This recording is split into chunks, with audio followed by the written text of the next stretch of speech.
What's up, humans, and welcome to a new Psicoactivo. Happy Monday, everybody. Okay, so the topic that I'm going to talk about today is one that a lot of people are not going to like. And before you come at me and you say that this is misinformation or whatever the fuck you want to say, and I'm sorry, I know that I've been a little more combative lately, but people can be really ignorant in comments and they don't pay attention to the entire video. They just see the thumbnail or the title and they throw their comments without the context of the video. And that pisses me off sometimes because you need to watch the video completely. And I would please ask you to watch the entire video before you make any comments here. I am not taking sides on anything. I'm just trying to report on what's going on with this.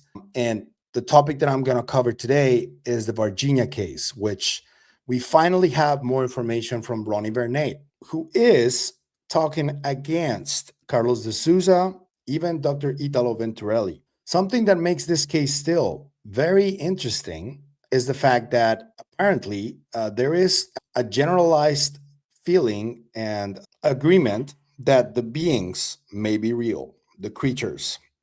So that still makes this case extremely interesting. And there were sightings of UFOs during that time as well. However, Rony Vernet finally subtitled the trailer of his documentary, which I am going to show you here.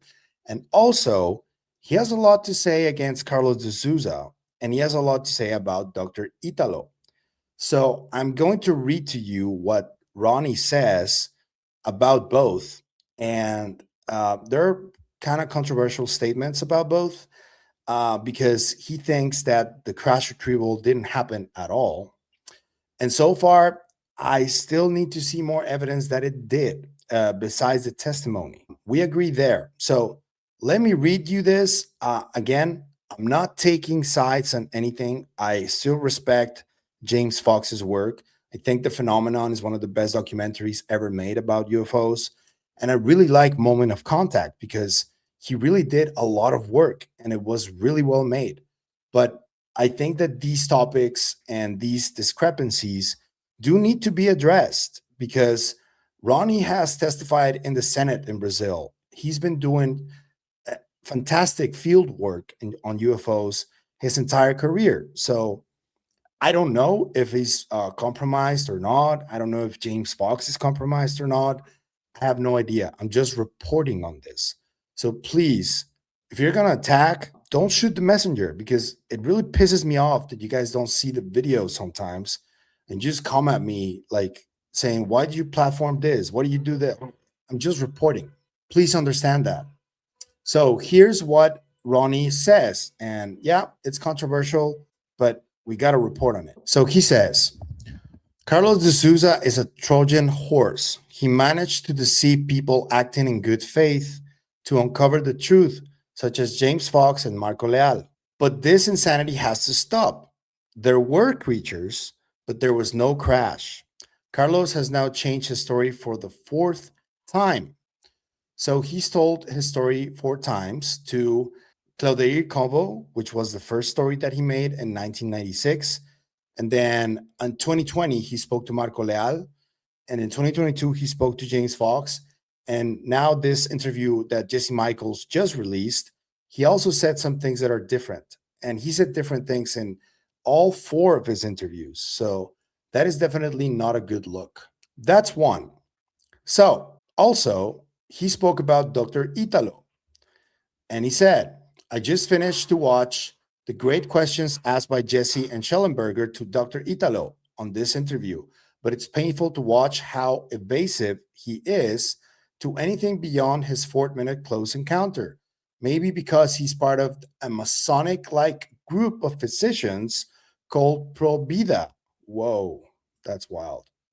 And perhaps he altered parts of the story to protect colleagues or to present a version aligned with guidance from this organization. That is a serious statement. And I would say even an accusation, maybe. So that is concerning as well.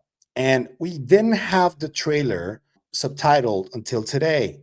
And now we have it. And Ronnie is going to release it this week. I'm not sure on the date yet, but we can finally watch the trailer here, and I am going to show it to you before I read this. Dark Side of UFOs in Brazil, Power, Money, and Rituals premieres this month, revealing new insights about the possible origins of non-human creatures captured by the Brazilian government in the city of Varginha. Are you guys ready? Here it is. Ele anda marronzinho, você entende? A cor me chocou mais, né? Por ser marrom. Coração de boi. Coração por causa das veias, né?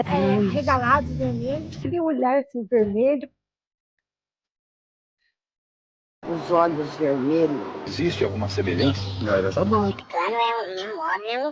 Os olhos em forma de gota. As explicações absurdas do exército só reforçaram a hipótese de que essas criaturas foram capturadas. Havia no hospital de Varginha um casal de anões. Um foi morto e o outro foi levado vivo.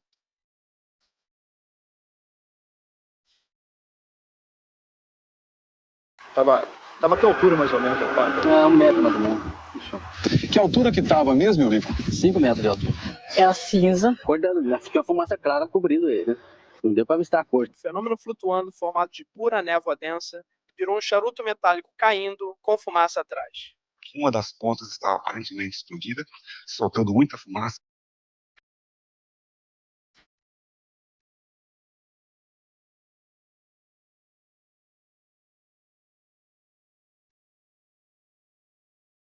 É assombrado, todo mundo fala. E um bicho muito feio. Na hora que ele entrou nos eucaliptos, uma criatura. Naquela época, o exército estava vasculhando os rios da região. Ponto da água, entrava dentro do açude, sumia e pegava o ribeirão. A senhora trabalhava na delegacia de polícia? Quase 4 anos numa cela, com um olho muito grande, um olho redondo. Era peluda, com olhos vermelhos e um cheiro muito ruim. Eles mexiam com o bicho lá e davam uma sopa assim, subia até poeira. Assim. Esse bombeiro, 3 corações, é o que tem tudo quanto é fã dentro.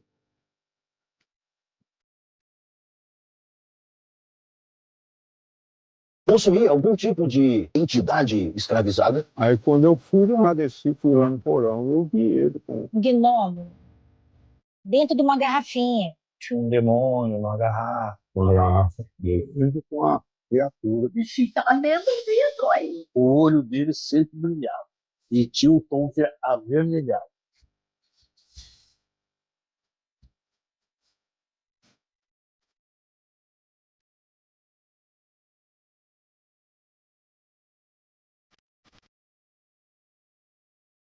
Man.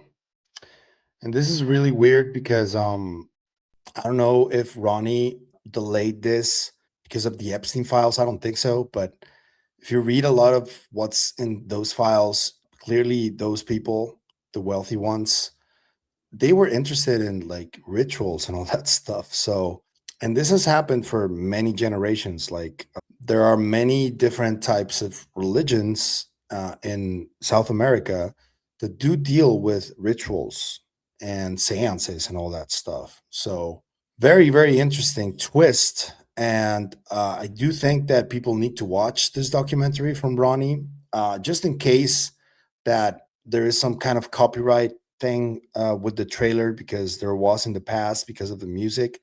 I am going to leave it in the description so you guys can check it out. But essentially what this is about is that there were rituals that allegedly brought some type of an entity to this plane of existence. That's what I got from that. Maybe I'm wrong, I don't know, but I do want to hear what James Fox thinks about this. I don't know if he thinks that he has like bigger fish to fry or something like that, but I do think that people like Ronnie and the work that he's been doing for his career should be respected though. And I don't know what James thinks about this.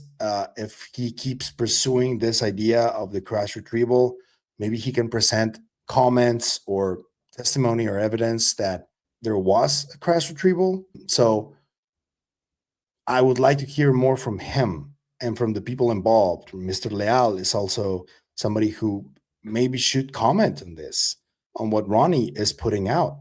Because if there is like really good evidence to support what Ronnie is saying in that documentary, that is not going to be good for James Fox and for Mr. Leal. and for the entire case, and obviously Mr. Carlos de Souza. So let me know what you think. I know that this is a contentious topic. Again, don't shoot the messenger. Please watch the video. And I'm just reporting on this. I think that everybody wants to watch now the documentary from Rony. I also want to refer to you to Steve Mera and Nathaniel Gillis's video on why they think that these creatures are demons. And with the Epstein files as a context now, all of this ritualistic stuff takes a whole new meaning. And the occult stuff takes a whole new meaning to the entire topic, I would say. And yeah, I know that there's people that are still gonna take the scientific side, and I do think and know that science is very important, but I also think that science is just limited within the confines of what has been discovered in science up until now. But science discovery keeps going, and there's always something new that happens. And just recently, like in 2022, quantum entanglement was accepted, and there was a Nobel Prize for quantum entanglement given to physicists. And that is going to just keep happening in all the aspects of science.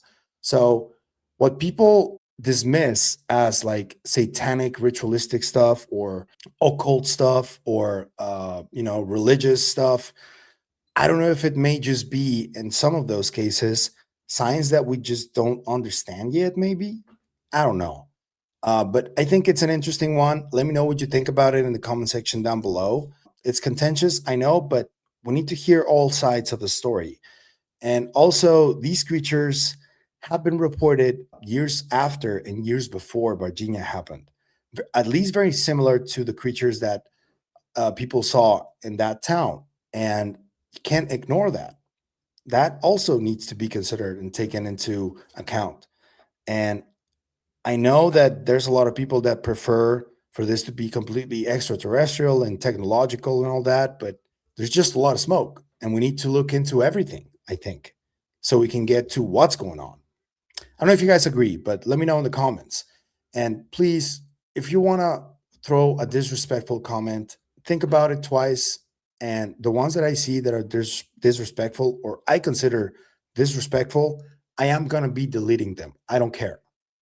Because I don't think it's good for the conversation. And if you have a critique about whatever related to this, be my guest, but please be respectful, because if you're not, that's what I'm going to do.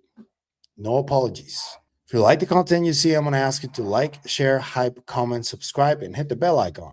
That's all you need to do in order to help us, and it is what helps us the most. So thank you.